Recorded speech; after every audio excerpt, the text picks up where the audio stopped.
नमस्ते। हम सब हर रोज कंप्यूटर का इस्तेमाल करते हैं, है ना? पर क्या कभी हमने रुक कर ये सोचा है कि जब हम कुछ टाइप करते हैं या क्लिक करते हैं तो स्क्रीन के पीछे उस काले बक्से के अंदर असल में होता क्या है? आज हम इसी के राज खोलने वाले हैं। जरा सोचिए, बस एक छोटा सा क्लिक और पूरी दुनिया हमारे आंखों के सामने बदल जाती है। ये कोई जादू नहीं है, बल्कि ये है इंजीनियरिंग का एक बेहतरीन नमूना। तो चलिए साथ मिलकर समझते हैं कि ये सब होता कैसे है। अच्छा, किसी भी मशीन को समझने से पहले ये जानना बहुत जरूरी है कि आखिर वो चीज है क्या। तो शुरुआत करते हैं सबसे बुनियादी सवाल से, कंप्यूटर क्या है? तो देखिए, अपने सबसे बेसिक रूप में एक कंप्यूटर एक बहुत ही तेज कैलकुलेटर है। इसका नाम भी लैटिन शब्द कंप्यूटेरे से आया है, जिसका मतलब ही होता है गणना करना। मतलब ये कच्चा डेटा लेता है, जिसे हम इनपुट कहते हैं, उस पर काम करता है और फिर हमें काम का नतीजा देता है, जिसे हम आउटपुट कहते हैं। दुनिया का हर कंप्यूटर, चाहे वो हमारे हाथ में पकड़ा हुआ फोन हो या कोई बहुत बड़ा सुपर कंप्यूटर, वो सिर्फ ये 4 बुनियादी काम करता है: इनपुट लेना, उससे प्रोसेस करना, उसे स्टोर करना और फिर आउटपुट देना। यही वो 4 कदम हैं जिन पर कंप्यूटर की पूरी दुनिया टिकी हुई है। पर सवाल ये है कि ये कमाल की मशीन आई कहाँ से? इसका आइडिया सबसे पहले किसके दिमाग में आया? चलिए जरा वक्त में पीछे चलते हैं और उन लोगों से मिलते हैं जिन्होंने इस डिजिटल युग का सपना देखा था। और इस कहानी के सबसे बड़े हीरो हैं चार्ल्स बेबेज। उन्हें यूं ही कंप्यूटर का जनक नहीं कहा जाता। उन्होंने एक ऐसी मशीन की कल्पना की थी जो आज के मॉडर्न कंप्यूटर का आधार बनी। बैबेज ने 2 बहुत ही जरूरी मशीनें डिजाइन की। पहले 1822 में आया डिफरेंस इंजन, जो एक तरह का मैकेनिकल कैलकुलेटर था। और फिर 1837 में आया एक ऐसा आइडिया जिसने सब कुछ बदल दिया, एनालिटिकल इंजन। अब यहीं पर असली गेम चेंजर आता है। एनालिटिकल इंजन सिर्फ एक और कैलकुलेटर नहीं था, ये एक क्रांतिकारी आइडिया था। एक ऐसी मशीन जिसे किसी भी तरह की कैलकुलेशन के लिए प्रोग्राम किया जा सकता था। सोचिए जरा, इसमें आज के कंप्यूटर की सारी जरूरी चीजें थीं। हिसाब किताब के लिए एक अरिथमेटिक लॉजिक यूनिट यानी एएलयू, निर्देशों को कंट्रोल करने के लिए कंट्रोल फ्लो, और यहाँ तक कि मेमोरी भी। मतलब उन्होंने उस जमाने में ही आज के कंप्यूटर का पूरा ब्लूप्रिंट तैयार कर दिया था। और अगर बैबेज ने मशीन का शरीर बनाया, तो उसकी आत्मा यानी सॉफ्टवेयर की कल्पना की एडा लवलेस ने। उन्होंने ही एनालिटिकल इंजन के लिए दुनिया का पहला एल्गोरिदम लिखा, और इसी के साथ वो बन गई दुनिया की पहली कंप्यूटर प्रोग्रामर। वो समझ गई थी कि ये मशीन सिर्फ नंबर जोड़ने घटाने से कहीं ज्यादा कुछ कर सकती है। चलिए, अब इतिहास से निकलकर आज की दुनिया में आते हैं। अब हम ये देखेंगे कि बैबेज के उन्हीं आइडियाज पर आज के कंप्यूटर में डेटा का सफर कैसा होता है। स्क्रीन पर जो ये डायग्राम दिख रहा है ना, ये हमारा रोड मैप होने वाला है। ये हमें दिखाएगा कि जानकारी कंप्यूटर के एक हिस्से से दूसरे हिस्से तक कैसे घूमती है।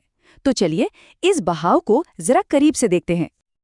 देखिए, कहानी शुरू होती है इनपुट से। मान लीजिए कीबोर्ड पर एक बटन दबाया। ये कमांड सीधा जाता है सीपीयू के पास, जो कि कंप्यूटर का दिमाग है। सीपीयू उस पर काम करता है और नतीजे को भेजता है आउटपुट यूनिट पर, जैसे कि हमारे मॉनिटर पर। और हाँ, अगर हमें उस जानकारी को बाद के लिए सेव करना है तो वो चली जाती है स्टोरेज डिवाइस में। हमने सीपीयू को कंप्यूटर का दिमाग तो कह दिया, तो क्यों ना अब इस दिमाग के अंदर ही झांक कर देखें और समझें कि ये काम कैसे करता है। तो चलिए मिलते हैं सेंट्रल प्रोसेसिंग यूनिट यानी सीपीयू से। देखिए, सीपीयू का काम सीधा सा है। यही वो जगह है जहां सारा असली एक्शन होता है।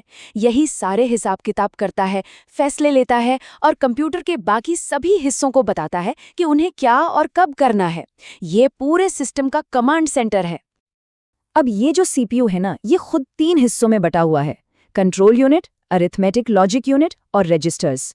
चलिए एक एक करके इनको समझते हैं। सबसे पहले है कंट्रोल यूनिट यानी सीयू। इसको समझिए, ये पूरे सिस्टम का ट्रैफिक हवलदार है। इसका काम है डेटा के आने जाने पर नजर रखना और ये पक्का करना कि सारे निर्देश सही समय पर और सही लाइन में पूरे हों। ये खुद कोई कैलकुलेशन नहीं करता, बस सबसे काम करवाता है। फिर आता है एएलयू, अरिथमेटिक लॉजिक यूनिट। अब ये है सीपीयू का असली कैलकुलेटर। जोड़, घटाव, गुणा, भाग, सारा का सारा गणित यहीं होता है। पर ये सिर्फ गणित नहीं करता, ये लॉजिकल फैसले भी लेता है। जैसे कि क्या एक नंबर दूसरे से बड़ा है, और यही हाँ ना ना में फैसले लेने की ताकत कंप्यूटर को स्मार्ट बनाती है। और आखिर में आते हैं रजिस्टर्स। ये सीपीयू के बिल्कुल अंदर लगी हुई बहुत छोटी लेकिन तूफानी रफ्तार वाली मेमोरी होती है। इनको हम सीपीयू का पर्सनल रफ नोट या स्क्रैच पैड कह सकते हैं। जब एएलयू कोई हिसाब किताब कर रहा होता है तो वो डेटा को कुछ देर के लिए इन्हीं रजिस्टर्स में रखता है ताकि उस तक फौरन पहुंचा जा सके। तो हमने ये तो समझ लिया कि सीपीयू के अंदर सारा हिसाब किताब हो रहा है, पर ये सब हमें दिखता कैसे है? चलिए अब आउटपुट की तरफ चलते हैं और देखते हैं कि ये सारी प्रोसेसिंग हमारी स्क्रीन पर एक तस्वीर कैसे बन जाती है। मॉनिटर असल में कंप्यूटर का चेहरा है। ये वो आउटपुट डिवाइस है जो सीपीयू के सारे काम को हमारे लिए तस्वीरों और शब्दों में बदल देता है ताकि हम उसे देख और समझ सकें। और जरा सोचिए, मॉनिटर टेक्नोलॉजी ने कितना लंबा सफर तय किया है। याद है वो पुराने बड़े बड़े डिब्बे जैसे सीआरटी मॉनिटर? वहां से लेकर आज के कागज जितने पतले और शानदार रंग दिखाने वाले ओएलईडी और क्यूएलईडी डिस्प्ले तक, ये सफर सच में कमाल का रहा है। अच्छा, मॉनिटर की बात हो और रेजोल्यूशन का जिक्र ना हो, ऐसा हो ही नहीं सकता। इसका मतलब बहुत आसान है। हमारी स्क्रीन पर कितने छोटे छोटे डॉट्स या पिक्सेल्स हैं, इसे अक्सर 1920 गुणा 1080 जैसे नंबरों से नापा जाता है। और इसका फंडा बिल्कुल सिंपल है। स्क्रीन पर जितने ज्यादा पिक्सल होंगे, तस्वीर उतनी ही साफ और शार्प दिखेगी। इसे ऐसे समझिए कि पिक्सल एक पेंटिंग में लगे छोटे छोटे रंगीन डॉट्स की तरह हैं। जितने ज्यादा और छोटे डॉट्स होंगे, पेंटिंग उतनी असली लगेगी। हमारी स्क्रीन पर भी यही लाखों पिक्सल मिलकर हमारे सामने इस पूरी डिजिटल दुनिया को जिंदा कर देते हैं। तो जरा सोचिए, हमने कहाँ से शुरू किया था? घूमते हुए गियर और लीवर वाली मैकेनिकल मशीनों से, और आज हम नन्ही सिलिकॉन चिप्स तक पहुंच गए हैं। बैबेज ने एक मैकेनिकल दिमाग का सपना देखा था, आज हम एक इलेक्ट्रॉनिक दिमाग के साथ जी रहे हैं। ये सब हमें सोचने पर मजबूर करता है कि अगला कदम क्या होगा।